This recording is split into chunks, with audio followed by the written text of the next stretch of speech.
The Sober Sojourn's 12 Steps and Passport Stamps podcast features recovered men and women who are practicing members of Alcoholics Anonymous. We do not claim to represent Alcoholics Anonymous or any 12-step program. We are friends gathered to discuss our experience in recovery. The discussions in this podcast represent our own individual experiences and opinions as of today. You can reach us at our email address, which is sobersojournspodcast@gmail.com, or on Instagram at OyveyAA and such a Sally. We would love to hear from you. Our aim is to try to be helpful by sharing the realities of our recovery, how we have recovered and are trudging the road of happy destiny wherever we go. Pirate Mike and OyveyAA presents The Sober Sojourns, 12 Steps and Passport Stamps podcast.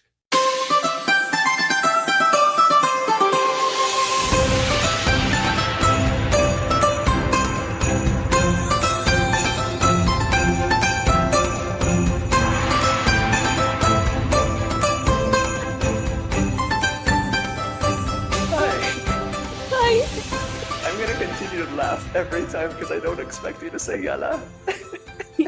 Yalla balagan. Yalla, Yes. let's go. Welcome back. Good to see you. Good to see you. And excited for this recording because we're going to be starting our new mini episode series more about not alcoholism per se, but more about places that we've been, experiences that we've had. And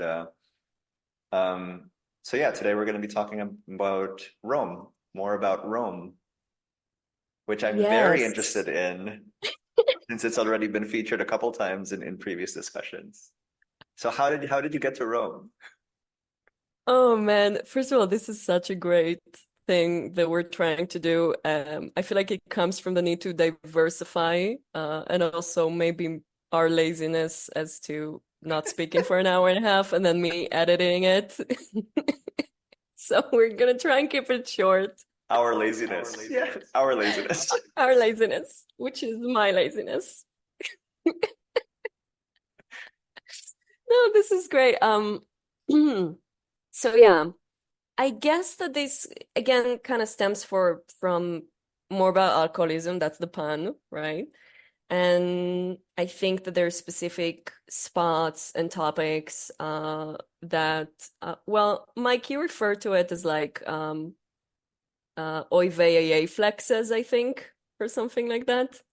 Yeah, certain experiences like you have, the random painting that you might have seen.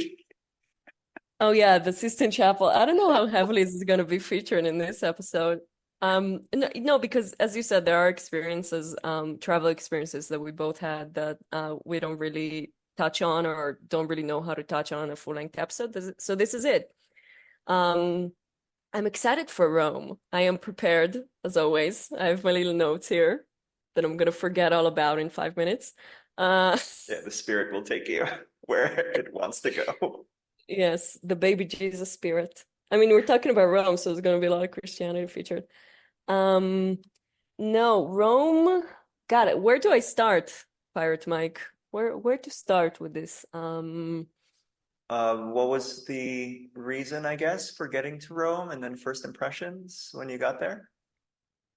I first got to Rome actually, I want to say almost 6 years ago. And I was there just for a few days. I was drunk. Yes. That was the first experience. I remember being very blown away by it. And still I remember I was at a bar. Am I underage at this point? No, I'm not. I'm not underage. Okay, let me just clarify. Let's be clear. I mean, by US standards, I was underage. But anyway, uh, By yeah, European standards, though. by the rest of the world Yeah, standards, you're I fine. guess. Okay, no shitting on America in this episode. Actually, you know what? Let's see. Um, no, actually, now I have this experience I didn't think I was going to talk about, but getting drunk in a bar with a bunch of Japanese tourists and Irish tourists and starting to like sing together. And at a certain point, we start singing Leonard Cohen, Oh as you do man. in a bar in Rome. but it was a very different experience than it was the last time I was there, which was sometime in the last 2 years. I can't really remember the exact time, but it was a part of my backpacking fiasco. Um, I spent, which I guess I said already in this podcast, right? That I backpacked for a couple years. Right.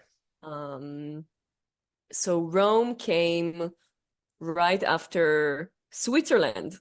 So I flew to Rome, which kind of ended my planes, trains, and automobiles. No, that's not the joke. There was a lot of trains and buses prior to Rome. And yeah, I got to Rome, and I spent a good amount of time there. I spent almost, I would say, 2.5 months, just in the Okay. city. Yeah. Um, and it's, oh, God.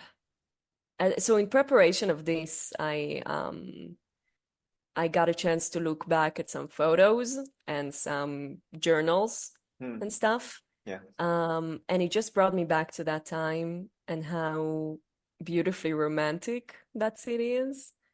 Uh, it's very easy, yeah, it's Yeah. very easy to romanticize. And even though most of Rome, it's a big city, right? Most of Rome doesn't look like the historic center of Rome, right? Most of Rome is just a regular ass city, but Oh, okay. yeah, it's a quite a big city. I would say it's probably like the fourth or the fifth largest city in Europe in terms of population. But yeah, it's just wow. So yeah, so in preparation of this, going back, I got a chance to look at some journals and some photos, and I found something I wrote. We'll see if I cut this out. But that I wrote about Rome in one of my travel journals. Is it a poem? I'm getting so excited. Is it a poem or No, like a journal I entry? don't think it's a poem, but it's more of a journal entry. Um, so I ended up in Rome again, certainly not expecting my travels to lead me here, but indeed it seems that all roads lead to Rome. No matter which empires will rise or fall, Rome will remain the greatest city in the world. For me, it feels like everything here is more. You laugh more and love more and live more loudly and passionately and fiercely.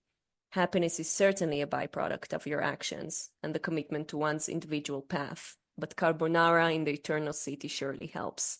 As Nathaniel Hawthorne wrote in his book, I sometimes fancy that Rome will crowd everything else out of my heart. So that was the vibe. That is, I mean, it's poetic and that's beautiful. That was a journal entry? Yeah, yeah. You sure there wasn't like a published review somewhere? Like, were you planning on like a travelogue? That was gorgeous. Yeah. No, I actually got the chance to post this. Thank you, by the way. There was something really romantic about it. For me, it kind of tied into my own personal story. And again, I think that these episodes are going to be interesting because as we mentioned certain places, it might be really personal for us, right? Because I Yeah. can't wait to hear you talk about LA. Um, it's like it meant a lot to me to get to Rome. It was something I dreamed of to do a lot of time in Rome, and I had a God, how do I broach this? So, when this stance of sobriety that I have Hmm. came after a really difficult time where I was sober before. I can't really say I was sober. I was not working steps, not having a sponsor, not doing the work. But I was clean. And then I met someone and we fell in love and it fell apart. Hmm. Um, and I went back out and I almost died over it. And then I was single for a long time and I was traveling alone for a long time. But when I got to Rome, I met someone and I had what you call a Roman love affair with an Italian doctor. So that was Oh a big part wow. of the yeah, was a big part of the Rome vibe for sure. Yeah. You can't. I'm sorry. Did the story just end?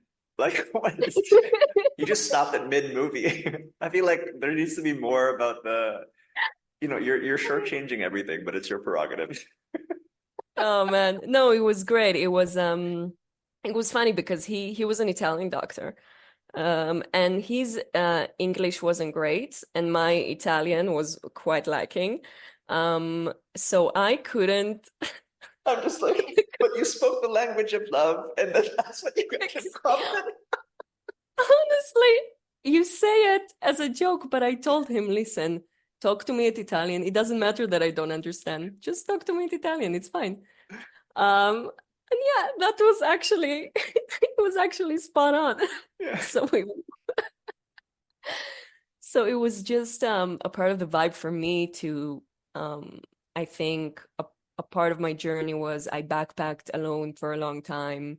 I was single for a long time, and then I met this guy, and it was like, oh, I can have that part of my life be awakened again from a place that is very was very empowering. It was Oh, a very okay. Yeah, yeah. empowering experience. Yeah, Got it. very empowering. That whole love affair in Rome with the Italian doctor. God, it was like such a movie Yeah. like time in Rome, because I made it to Rome and I went my first day I went to the Trevi Fountain, and there's this myth, if you throw money Yeah. into the Trevi Fountain, I don't know, like a few times, there's like your wish will come true. So I was like, I wish to fall in love in Rome. And like the day after I met this guy. So it was like the universe Jesus being H. like, Christ. That is like, I mean, there's a part of me that's like, I've seen all these movies. You know what I mean? Like the singing and I'm like, oh, she threw in some Casablanca in there, and then there's some Only You and Roman Holiday. it was such a movie, and a lot of my travels certainly felt that way. But yeah, and the goodbye was on the train platform. You know, he's great. He's doing good, by the way. He has a girlfriend. Is he? He's He's doing like, good. yeah, Yeah. he's doing good. God bless Don't. him. Yeah. Whatever. Let's give him a fake name. Let's call him Giovanni for the purpose of this. Giovanni's doing well. Giovanni's doing great. It's fine. He's not gonna listen to this podcast. It's okay. We're thinking Um, of you, Giovanni. Yeah. Giovanni, wherever you Thoughts, are, thoughts and prayers, no matter. Yeah, exactly. God bless him. Yeah, no, I mean, it seems like the right place at the right time for you, right? And it definitely sounds like a magical experience, coming out of this experience or coming out of this time in your life where, you mentioned heartbreak, and then you go to this other place that is very easy to romanticize, even for people like me who've never been, right? And then it seems like it lived up to the hype. And so in terms of it was empowering. Um, you were clean and sober again at that time, you said, or um, you were getting there and then you fell in love and that like helped you like feel better about where you were. By the time I got there, I was already sober. Okay. When I started backpacking, I had, I would say, a year and 3 months sober. Okay. So I was already sober, and it was just a part of that, thing of having this relationship with this guy and being in the city, and it totally lived up to the hype. Yeah. Rome is like, I can go on and on and on about how fabulous it is, even though again, it's a regular ass city, and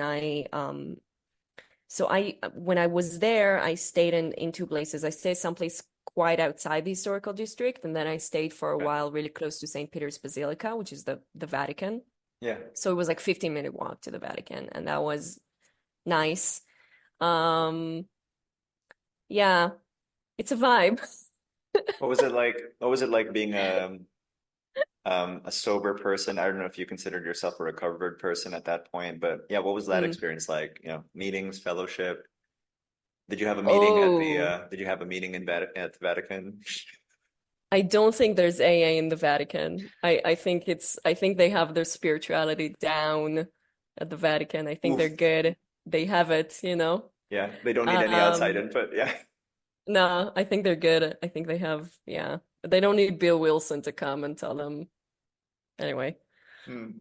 let Well, let yeah. this not turn into a Bill Wilson shit talking episode, No, I please. get it. They have their Messiah already. They don't need another one. Exactly. We don't. We're still waiting, the Jews. Anyway, fellowship. It was quite good. I know I did not consider myself recovered at that point. I did not have the vocabulary to say I'm recovered. Like it Ah, wasn't presented to me as a thing that you could say yeah. about yourself. Um, was I? Probably. Um, but Interesting. yeah, I get that. yeah. Well, it wasn't always very clear, as it is now as I'm looking back at it. Yeah. I do remember the meeting experiences, the Italian fellowship. So there were, I will say this one anecdote about a meeting. There was a sentence I learned in Italian, was the first thing I ever learned in Italian. And I'm gonna botch it, like the pronunciation. Hopefully I won't botch it too much. But it says, perfino un camelo può durare un giorno senza bere. And that means You said it even wrong, but yeah, exactly. like I would fucking know. I was like, that sounds awesome. Anyway. Um, it says even a camel can go a day without a drink. And I learned that because in the meeting I went to, there was this little camel statue and this little sign that said exactly that in Italian. So it was one of the first things I learned. It was a church basement, in the historic district. Really, really cool fellowship. Some American expats, a lot of Italians that went to this meeting. I met really good friends there, that I later came back and visited. And yeah, just an awesome time. The second meeting, because there were two main locations. There was this one in the historic district, and there was another one in the historic district that was really close to Piazza Venezia. I'm gonna say something about Piazza Venezia. You better have a fucking god when you cross the road at Piazza Really? Venezia, because you will get run over. You need to have faith, you need to be determined, you need to be spiritually fit to cross Piazza Venezia. Those Italians, they do not have a soul. They will run you over. 100%.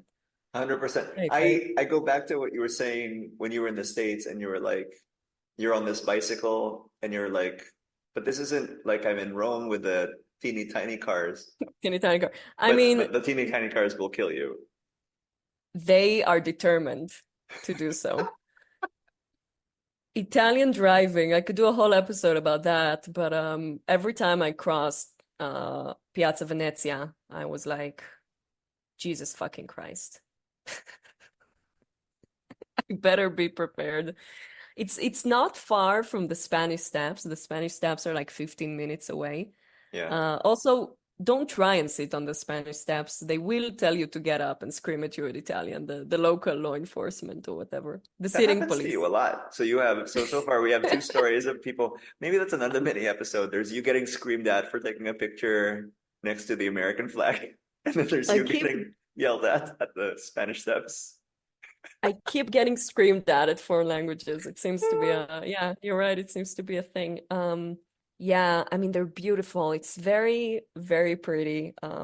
Italy, especially that area. But yeah, you will get, you're not allowed to sit on it. I For sure. I had to look this up because you mentioned the camel and actually already this story is like it's going to start out with a lie. So I have this little camel, this mini camel tchotchke, whatever, and I thought that somebody presented it to me in an AA meeting. But now that I think about it again, I think I bought it at an AA bookstore because I like the symbolism of it. There's a poem that I remember, and I had to look that up where the camel each day goes twice to his knees. He picks up his load with the greatest of ease. He walks through the day with his head held high and stays for that day completely dry. I think it sounds like I think your Italian bit sounds better, but there's that camel symbol, you know? Well, everything sounds better in Italian, but of course we're going to talk about camels with a Middle Eastern influence on this podcast. Of course we will. It's on Yes. brand. Actually, side note, when you drive through the Israeli desert, you have to be really careful because, like, if you hit a camel accidentally, you are dead. Those are fucking beasts. Yeah? Because they cross the road, so there's like beware of camel signs. I Okay. actually know someone who knows someone who knows someone, which is great, Yeah. who just like fucking died from like, because the camel is gonna stop the car You Oh, know it's what I like mean? hitting a wall. Yeah. Yeah, like you're gone if you hit a camel. The Oh, camel's that's so fine. interesting. Yeah. Yeah, I mean maybe not in the American cars, but you know, The teeny tiny cars. you're in teeny tiny cars, bringing it full circle. I was But gonna what say, I is will that it? what I will say about Rome is I often, going back and looking at the photos, I remember often comparing it to Jerusalem in the way that it has a very specific vibe and a very spiritual vibe. You Yeah. walk in those streets, and there is something just in the air, whether it's the energy that people put out or like the years of history where you feel like, oh, like, you walk the Pantheon, for example. I Mm. was much more impressed with the Pantheon or the Roman Forum to walk there than to see the Sistine Chapel. I don't know what it is. Oh There's yeah. something with the energy. Yeah, yeah, for sure. I mean, the Sistine Chapel, um, I don't know. I went to the Vatican. I wouldn't probably go again. Yeah. It was very packed, and like I mean, it's a once in a lifetime experience, but I don't feel the need to do it again. But like in terms of energy, I would 100% walk the Roman Forum again. It's so powerful, and so you can feel like a lot of people walked here before, Mm, yeah. for sure. That's a big part of Rome for me Yeah. is the spiritual aspect of it. Yeah. How do you think that, I mean, this is like an overall question now. Um, so you have experiences like this, right, where you're going to a very spiritual place and that affects you as a person. And Hmm. there's this part of your life as well, like the recovery life, right, which is the um, recovery of the spirit, the spiritual program. So when you think about the sum total of those experiences, Rome, other places that we might talk to, like, do you think that that has enhanced or otherwise, um, yeah, enhanced your spiritual life in some way? Um, I mean, if you have carbonara in Rome, I think you'll have a spiritual awakening, probably. How is it I mean, no, different? we'll How is it different we'll from talk about like, the food. can we say, so can you walk me through the delicate differences between carbonara in Rome and say Olive Garden? Oh, dude. Okay, I actually want to answer your question, and I will answer your question because I have things to say about it. But now, Yeah, because I've obviously derailed this conversation, you're so I angry. remember going, I'm so angry, you couldn't see it on my face. I remember going to Olive Garden in the States. It wasn't immediately after Rome, but I went and I was like, this is hot garbage, is what this is. Um, yeah, I'm a bit of I am a big foodie, Right. and I'm very interested in food, and I love to cook, and I learned so much in Rome about food culture, and yeah, fuck yeah, the eat, pray, love of it all. I definitely ate in Rome. I definitely ate in Rome. Um, it's so good there. Oh my God. And I mean, my best piece of advice if you want to go eat in Rome, because obviously you just asked for it, um, is first of all, don't eat in a place that serves chicken Alfredo because it's not a authentic Italian place. It's aimed at tourists, American tourists who come are like, apparently they Very came good. enough times and asked for chicken Alfredo that the Italians are Yes. just like, fuck, okay, we're gonna make it. Of fucking course, right?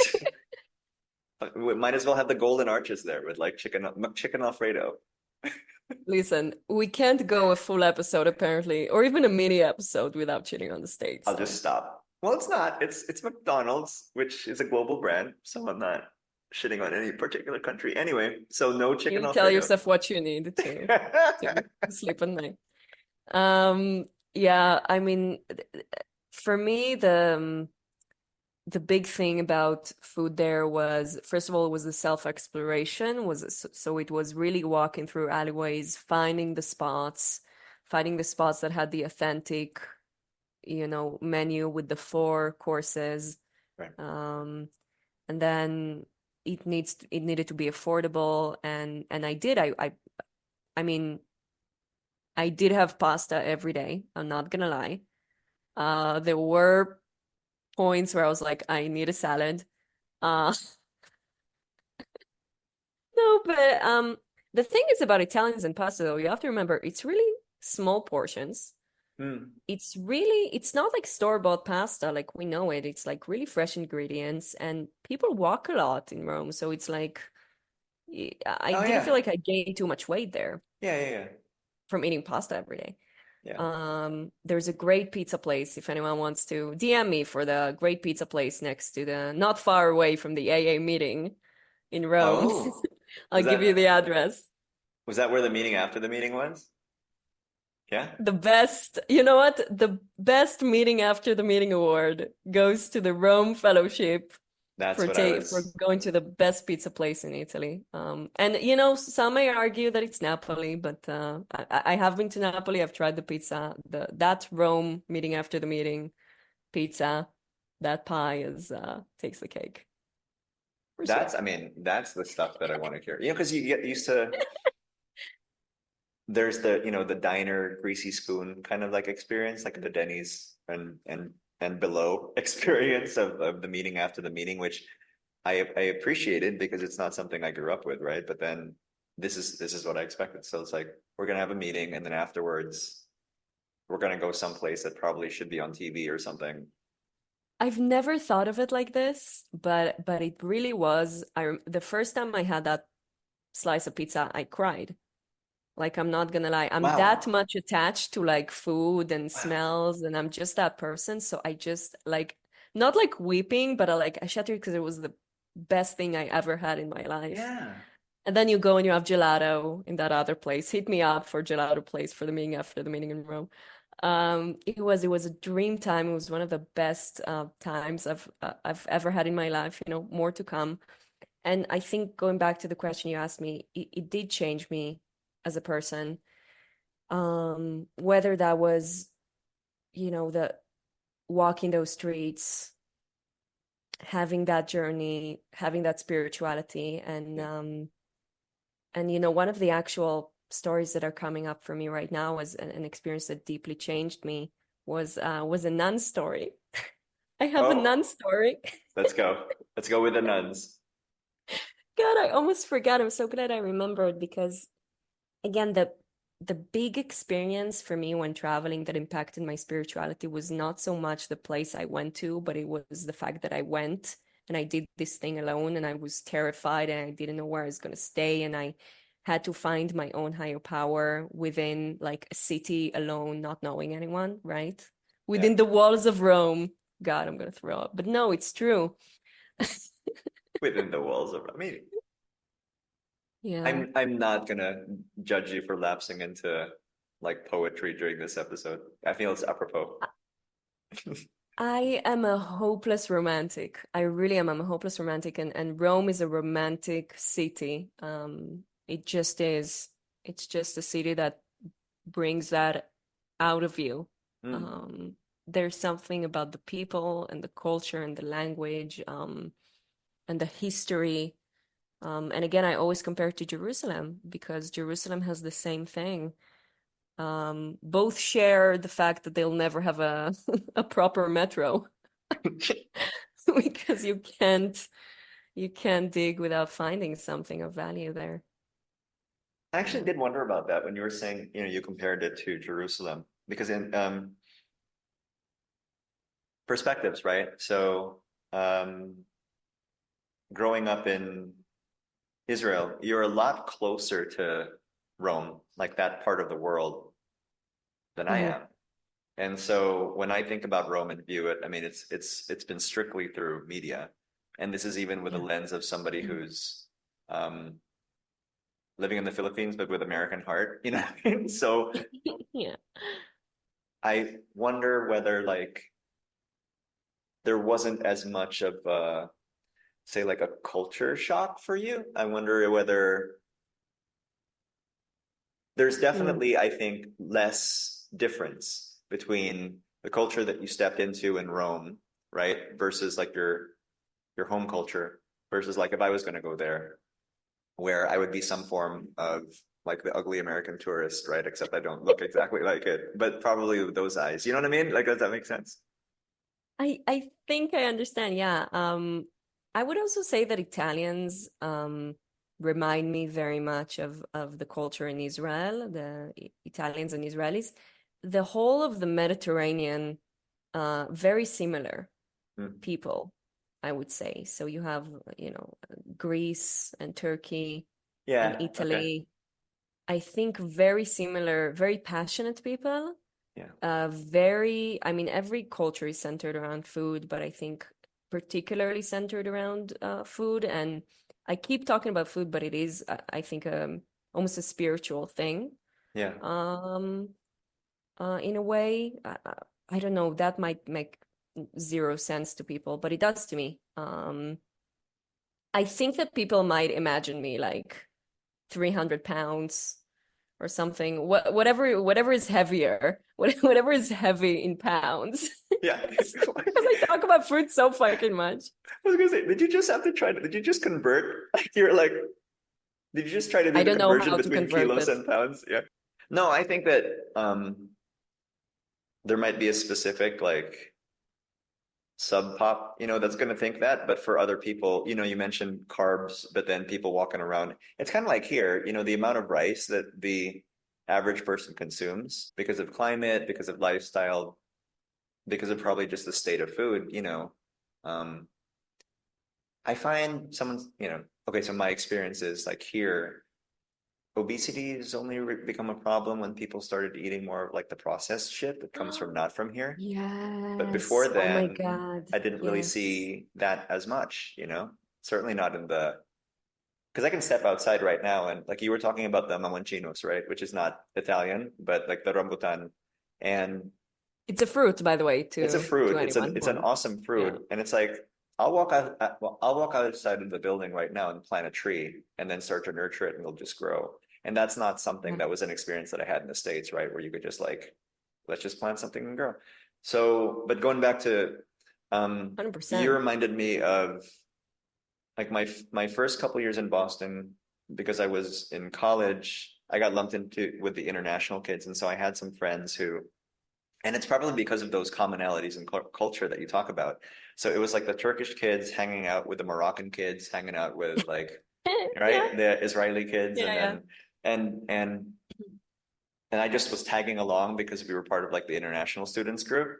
But then it always there was that imposter syndrome, right? Because like we'd go out to a club and they'd be standing there looking all cool, and then I would try to do that and stand in the corner with like my clove cigarettes or whatever. And it's like it's just I'm not one of these things is not like the other, right? Like the one thing we It's have in common is that we're not from here, but I cannot relate to any of these experiences that you guys are talking about, culturally or travel Oh wise my or what. God.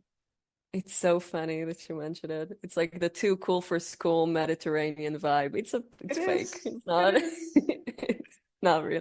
It's just I think it's the chill. It's something in the ocean.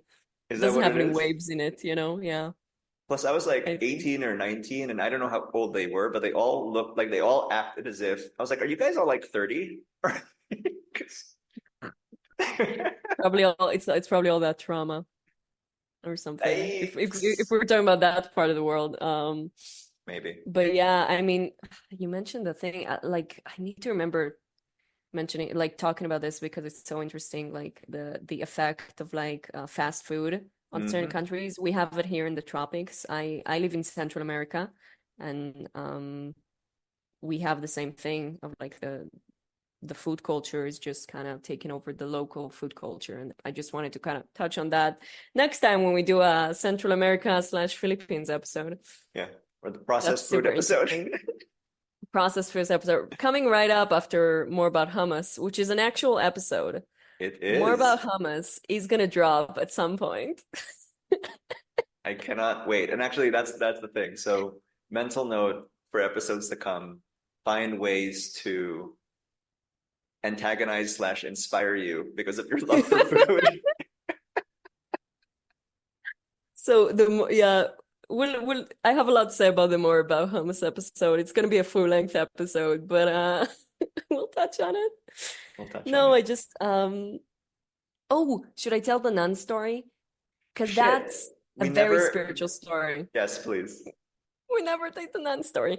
It was one of the wildest experiences I've ever had, and I completely forgot about it up until I was preparing for this episode, like, Hmm. I don't know, like 20 minutes before we started. Uh,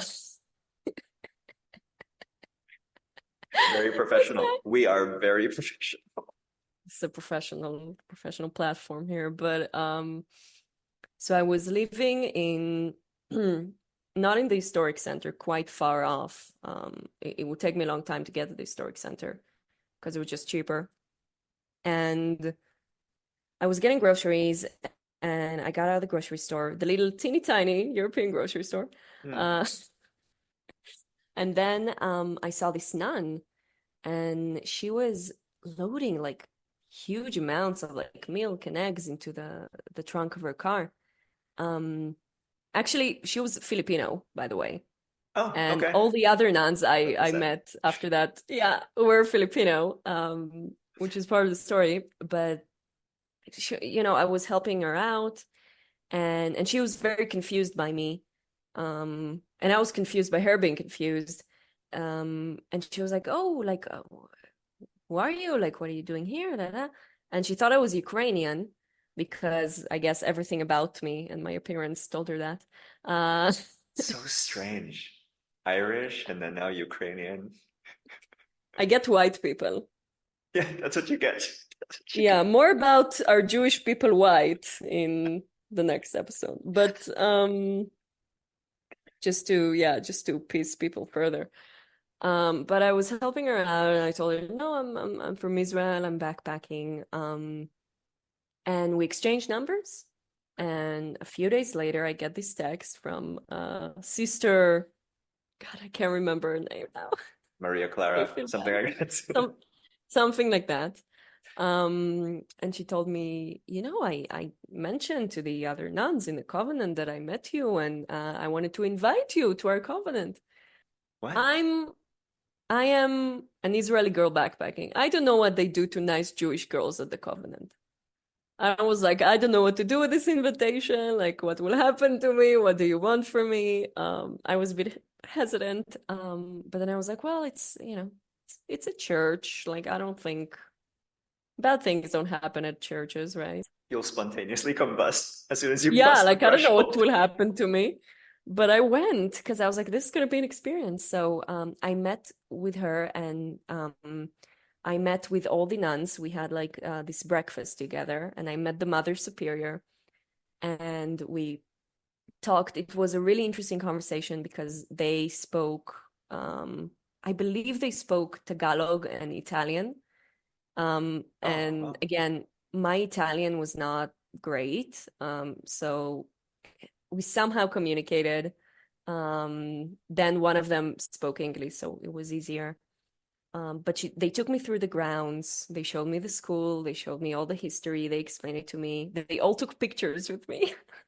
Again, you have that Israelite weirdness, but we had such an interesting conversation. I got to meet these lovely women who embraced me, and we talked about travel and education and God and spirituality in this covenant in Rome. And it was just wild and absurd and wonderful and really, the goes to show, I think, the similarities rather than yeah, the differences, and that even the differences are great. And I'm just so thankful. I'm like, who gets to have that experience, yeah. It was wild. Not, I mean, not many people. I do want to go because you mentioned the Israeli weird. So did you once again find yourself experiencing that, like they look at you as the Jewish unicorn thing? Like, were you getting a lot of questions about like what was it like Mm. growing up in the Holy Land? We did talk about the Holy Land, but and they basically laid this thing for me, which is for them, it's like the height of their ambitions to go Okay. there and serve there, and how exclusive it is to be a nun there. But Right, right. which is interesting to me, but it was very respectful. Okay. And I can look at it and like try and nitpick it, but I think that they were really respectful, and whatever their kind of um motive to do it was, I ended up leaving with a very positive experience. They mentioned to me that I was the first Israelite, the first Jewish person to visit. Wow. And I think in Judaism we have a lot of rules about, being exposed to certain things. And I'm very glad for my time in Rome because I did go into all the churches and I went to the Vatican and I saw these things, and I don't think it in any way, shape, or form took away from my faith in my God. It only contributed to the strength of it. So yeah. That's great. Yeah. Thank you so much for sharing about your experience in Rome. Thank you, Pirate Mike. It was awesome, and yeah, go eat some pasta. Go eat some pasta. We'll have a nervous pee, and then we'll be right back.